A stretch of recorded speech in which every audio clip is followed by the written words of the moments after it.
어떤 목사님이 그런 얘기를 하시더라고요.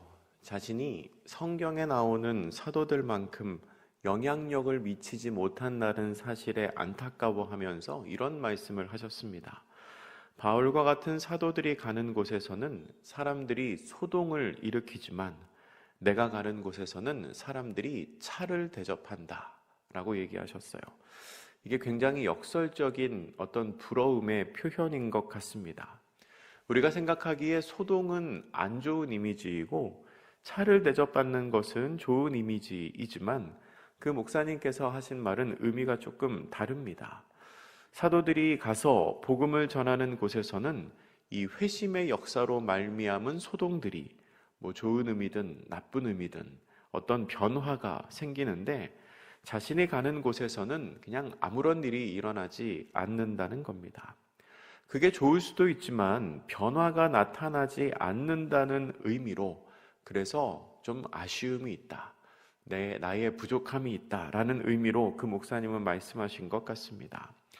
오늘 본문에도 예수님 때문에 예수님의 이름으로 말미암아 소동을 일으키는 사람들이 나옵니다.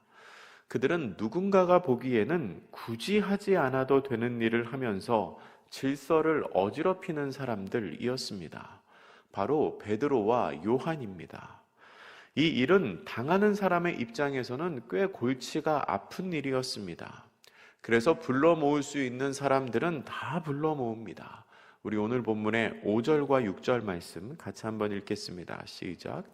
이튿날 관리들과 장로들과 서기관들이 예루살렘에 모였는데 대제사장 안나스와 가야바와 요한과 알렉산더와 및 대제사장의 문중이 다 참여하여 아멘. 그러니까 당시의 종교 지도자들로서 높은 위치에 있는 사람들이 다 모인 겁니다. 다 모였습니다.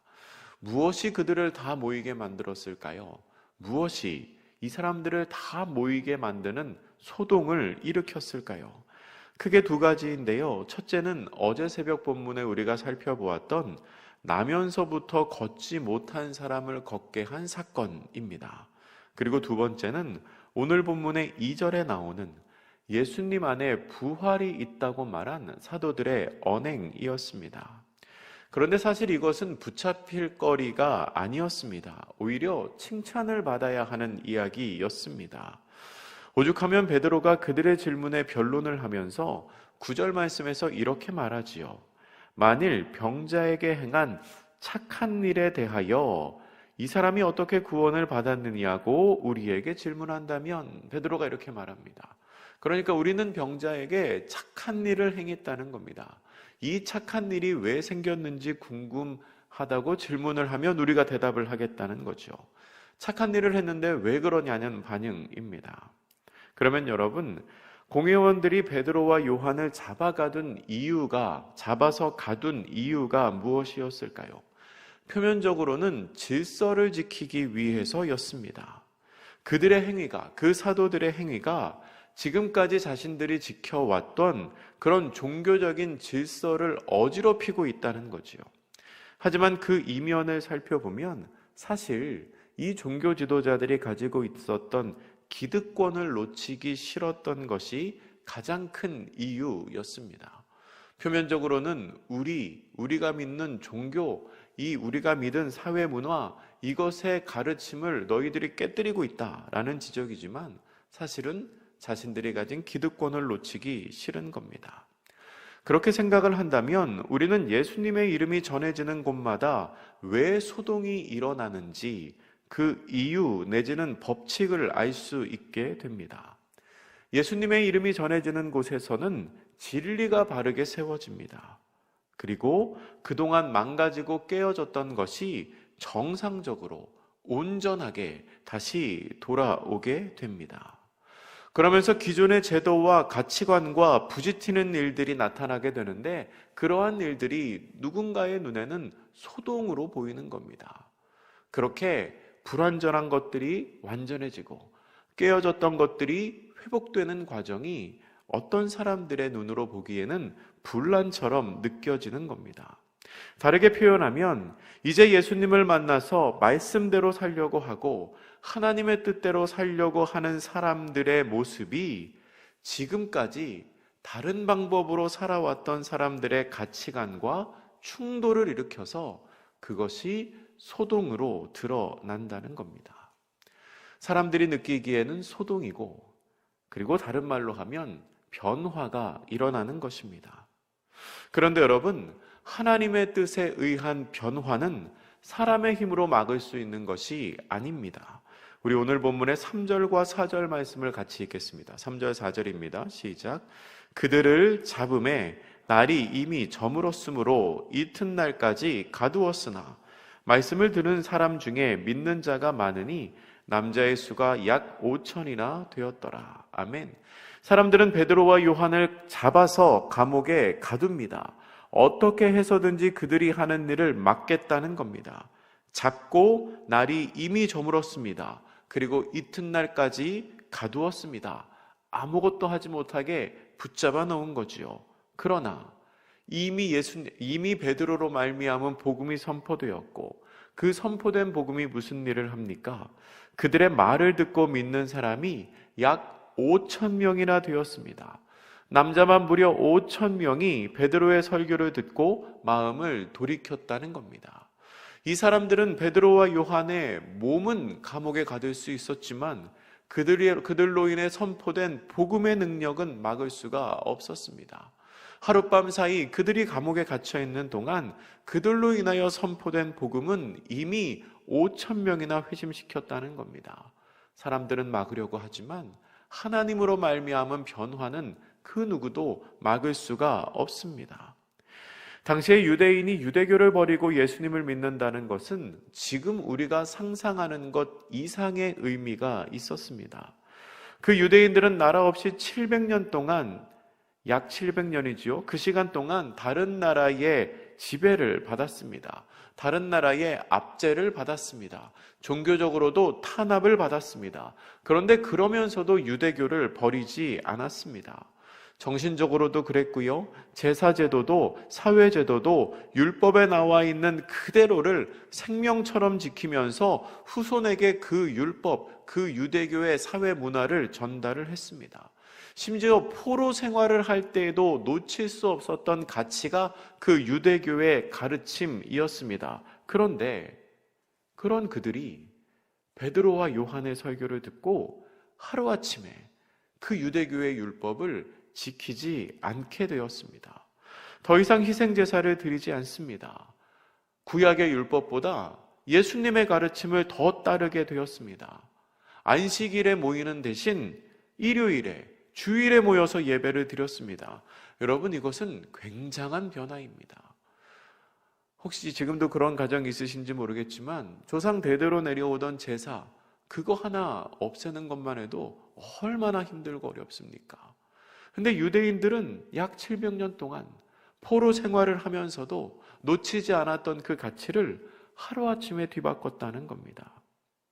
그래서 핍박도 엄청났을 것입니다. 그럼에도 불구하고 회심의 역사가, 변화가 나타났다는 겁니다. 대제사장은 사도들을 감옥에 가두었지만 이 주님의 능력까지, 주님의 능력으로 말미암은 변화까지 가둘 수는 없었습니다. 사도들에게 공회원들은 이렇게 질문합니다. 7절 말씀입니다. 7절 우리 같이 읽겠습니다. 시작. 사도들을 가운데 세우고 묻되 너희가 무슨 권세와 누구의 이름으로 이 일을 행하였느냐. 아멘. 여러분, 이것은 언젠가 이 대제사장들이 예수님에게 했던 질문을 떠올리게 합니다. 복음서를 보면 예수님께서 귀신 들려 말 못하는 사람에게서 귀신을 쫓아낸 후 바리새인들과 논쟁하는 장면이 나옵니다.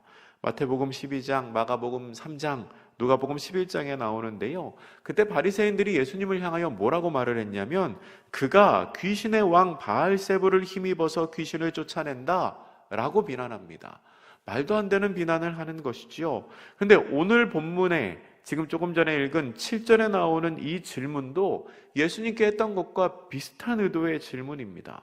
누구의 이름으로 이런 일을 행하는지 말하라고 하는데 사실 누구의 이름인지가 정말 궁금한 게 아닙니다. 혹시 귀신의 능력을 빌려서 하는 거 아니냐? 예수님께 했던 그 질문을 똑같이 반복하고 있는 겁니다. 그러한 그들의 질문에 베드로는 성령님의 지혜를 힘입어서 대답을 합니다. 우리 8절부터 10절까지의 말씀을 같이 읽어보겠습니다. 시작.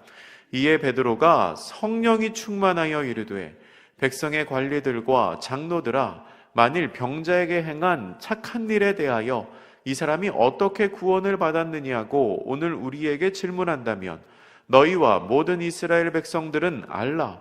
너희가 십자가에 못 박고 하나님이 죽은 자 가운데서 살리신 나사렛 예수 그리스도의 이름으로 이 사람이 건강하게 되어 너희 앞에 섰느니라. 아멘. 베드로는 지금 자신이 누구의 이름으로 이 일을 행하고 있는지를 아주 자세하게 설명합니다. 어떻게 보면 참 재밌는 베드로의 말입니다. 먼저 베드로는 그분은 너희가 십자가에 못 박은 분이라고 말합니다. 누구로 인하여 이 일이 일어나는지 궁금합니까? 당신들이 십자가에 못 박은 그분으로 말미암아 일어났습니다 라고 말합니다. 그리고 그분을 당신들은 십자가에 못 박았지만 하나님께서 죽은 자 가운데 살리셨고 그분의 이름은 바로 나사렛 예수 그리스도입니다 라고 말하고 있습니다. 다시 말하면 누구의 이름으로 이런 일을 행하느냐? 혹시 귀신의 능력으로 행하는 것 아니냐? 라고 말하는 사람들의 질문에 너희가 십자가에 못 박았지만 하나님께서 다시 살리신 우리의 메시아, 우리의 구원자 예수 그리스도의 이름으로 우리가 이 일을 행하고 있습니다 라고 대답을 한 것입니다. 베드로와 요한은 그 예수님에 대해서 이렇게 설명합니다. 11절입니다. 이 예수는 너희 건축자들의 버린 돌로서 집 모퉁이의 머릿돌이 되었느니라. 아멘. 건축하는 사람들이 쓸모없다고 생각해서 버려버린 돌이 다른 집의 머릿돌이 되었다는 겁니다. 비록 당신들은 예수님을 그렇게 십자가에 못 박고 예수님을 그렇게 버렸지만 그 예수님께서 새로운 세상, 새로운 질서의 주춧돌이 되신다는 겁니다. 베드로의 이 말은 참으로 맞는 말입니다. 예수님의 승천 후에 세워진 신앙 공동체인 교회는 예수 그리스도를 구원자로 믿는 사람들이 그 믿음의 반석 위에 세운 공동체입니다. 그리고 예수님을 머리로 하는 공동체가 바로 교회 공동체입니다. 그렇게 예수님이 집 모퉁이의 머릿돌이 되셨다는 것은 참으로 옳은 설명입니다. 예수님 없이는 교회가 세워질 수 없었기 때문입니다. 또한 머리 되신 예수님을 따르지 않으면 그 공동체는 교회라고 말할 수 없기 때문입니다. 그렇다면 예수님께서 교회의 기초가 되시고 또한 예수님께서 교회의 머리가 된다는 것이 우리에게 실제적으로 어떤 의미가 있을까요? 그것은 모든 일에 있어서 우리가 행하는, 우리 교회가 행하는 모든 일에 있어서 그 기준을 예수님께 맞추어야 한다는 것을 의미합니다. 예수님의 사역과 예수님의 가르침과 예수님의 명령에 따라서 교회가 판단하고 행동하고 일하고 사역해야 된다는 것을 우리에게 알려줍니다. 왜 그렇습니까? 예수님이 주춧돌, 머릿돌, 교회의 머리가 되시기 때문입니다. 마지막으로 오늘 본문의 12절 말씀은 정말 유명한 말씀입니다. 우리가 잘 아는 말씀이지요. 진리로 고백하는 말씀이고요. 아멘으로 화답하는 말씀입니다. 우리 이 말씀 같이 읽어보겠습니다. 시작. 다른 이로서는 구원을 받을 수 없나니 천하 사람 중에 구원을 받을 만한 다른 이름을 우리에게 주신 일이 없음이라 하였더라. 아멘. 여러분, 교회의 머리 되신 예수 그리스도 외에 구원을 받을 수 있는 다른 이름은 없습니다. 우리는 이 말씀을 믿음으로 받아들입니다. 꺼리낌 없이 아멘이라고 화답합니다. 그런데요, 이 신학자 톰 나이트라는 사람은 자신의 주석에 이렇게 썼더라고요. 이 말씀이 최근에 별로 인기가 없는 말씀이라고 말합니다. 인기가 없는 말씀이다. 조금 의외이시죠? 제가 이 톰 나이트라는 사람이 쓴 그 책의 내용을 그대로 한번 읽어보겠습니다. 사도행전 4장 12절은 지난 몇 세대 동안 정치적 올바름을 주장하는 서구 사회에서 인기가 없었다. 다른 이름이 없다? 사람들은 이 말이 교만하거나 배타적이거나 승리에 도취된 것이라고 말한다. 라고 표현합니다. 여러분, 이게 어떤 내용인지 이해가 가십니까? 서구의 이성적이고 합리적이고 다른 사람을 포용하는 것에 익숙한 사람들에게는 이 다른 이름으로는 구원을 받을 수 없다라는 이 말, 이 표현이 너무 교만하고 너무 배타적으로 들린다는 겁니다. 너무 독선적이고 다른 사람들을 인정하지 않는 것처럼 보인다는 겁니다. 그래서 이 말씀을 싫어하고 이 말씀을 잘 인용하지 않으려고 한다는 겁니다. 여러분은 어떻게 생각하십니까? 많은 설명을 할 수 있겠지만, 그런데 여러분, 진리는 배타적일 수밖에 없습니다. 교회를 향하여 당신들은 왜 그렇게 배타적입니까? 좀 이해하고 포용하면 안 됩니까? 라고 말하는 사람들이 있는데요. 언뜻 들어보면 그게 맞는 것 같죠. 사랑으로 품고 그렇게 인정해 줄 수 있을 것 같죠. 근데 그건 틀린 말입니다. 여러분, 진리는 원래 배타적인 겁니다. 진리는 배타적이기 때문에 진리입니다. 모든 게 다 진리로 수용할 수 있다면 그게 과연 진리일 수 있겠습니까? 옳은 것과 옳지 않은 것이 공존할 수 있다고 말한다면 과연 뭐가 옳은 것이고 뭐가 옳지 않은 것입니까? 모든 것을 다양성이라는 측면에서 다 수용해야 한다면 과연 이 세상에서 맞고 틀린 게 무엇이겠습니까? 시험을 보는 의미가 어디에 있겠습니까? 시험 봤는데 아이가 정답은 틀렸어요. 1번인데 2번으로 썼습니다. 선생님에게 가져가고 왜 포용하지 않습니까? 왜 수용하지 않습니까? 제 생각에는 2번이 정답인 것 같은데 왜 저의 의견을 수용하지 않습니까? 라고 따질 수 있겠습니까? 진리는 원래 배타적인 겁니다. 배타적인 진리를 향하여 왜 배타적입니까? 라고 물어보면 그거는 타협할 수가 없는 문제이지요. 그리스도를 믿지 않고도 하나님께 갈 수 있다고 주장하는 사람들이 있습니다. 그런 사람들이 실제로 있어요. 그런 사람들은 산에 오르는 비유를 자주 말합니다. 산의 정상은 한 곳이지만 그 정상으로 가는 길이 여러 가지가 있다. 어떤 길로 올라가더라도 정상에서 만나게 된다. 다양한 길이 있다는 것을 인정해야 된다. 예수님이 아니고서도 하나님께 갈 수 있는 방법을 그렇게 설명하는 건데요. 근데 여러분, 저는 그렇게 말합니다. 구원은요, 산을 올라가는 게 아닙니다. 구원은 길을 걷는 겁니다. 길을 걷는 거죠. 내가 곧 길이요 진리요 생명이라고 말씀하신 그 예수의 길을 걷는 겁니다. 산꼭대기에 올라가는 거는 여러 가지 등산로가 있을 수 있지만 길은 한 번 잘못 들면 도착지가 달라집니다.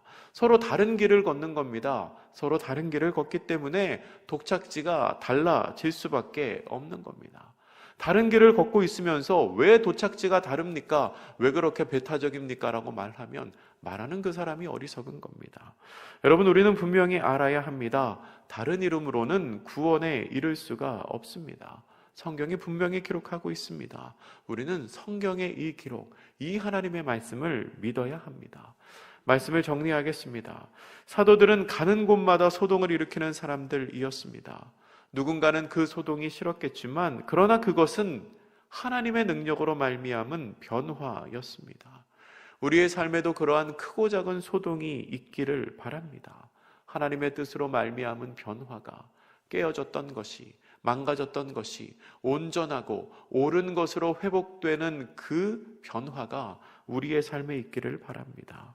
그러한 모든 변화는 예수님의 이름 때문에 생기는 것입니다. 기적도 변화도 구원도 다 예수님의 이름을 통해서만 이루어집니다.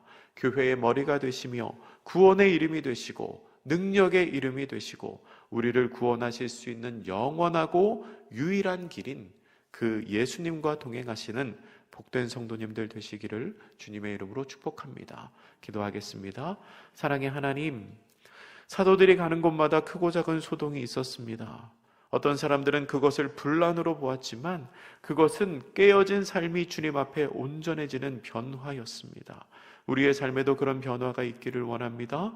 그리고 그러한 변화가 길이요 진리요 생명이신 예수님으로 말미암아서 생겨나기를 원합니다. 주님, 오늘도 우리의 삶에 동행하여 주시고 오늘도 우리의 삶의 구원의 능력으로, 변화의 능력으로 함께하여 주시옵소서. 감사드리며 예수님의 이름으로 기도드립니다. 아멘.